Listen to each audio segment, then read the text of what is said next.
makapangyarihan. Kami po'y nagpupuri, dumadakila sa iyong kabutihan. Panginoon, nagpapasalamat kami ng napakalaki dahil ipinahintulot mo na ang Libunao Clan ay magkaroon ng pagtitipon ngayong araw na ito. Pinasasalamatan namin dahil silang lahat ay nakarating dito sa lugar na ito. Panginoon, salamat din po sa mga tao na naghirap upang malaman kung saan-saan ang mga pamilya ng Libunao. Salamat din po dahil sa isang tao, si Ernest, ay pinahintulutan nyo na marating sa buong mundo na ang mga Libunao pala ay nag-e-exist dito sa mundo. Panginoon, ngayong araw na ito, magkakaroon kami ng pagdiriwang pagtitipon.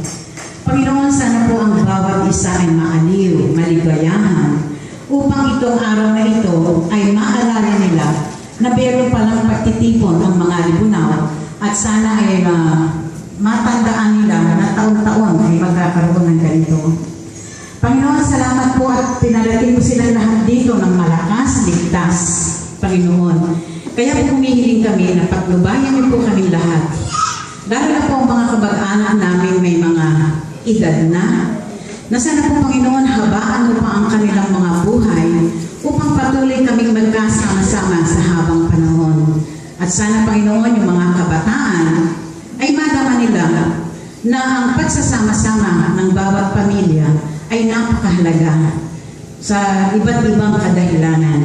Kaya, Panginoon, ngayong maghapong ito, subaybayan mo kami, tulungan mo kami na maging maligaya, at humihiling din po kami, Panginoon, na sa pag-uwi ng bawat isa sa katapusan ng pagdiriwang na ito, subaybayan mo sila ng banal na Espiritu upang ang bawat pamilya, bawat isa ay makarating ng maluwalhati sa kanilang tahanan.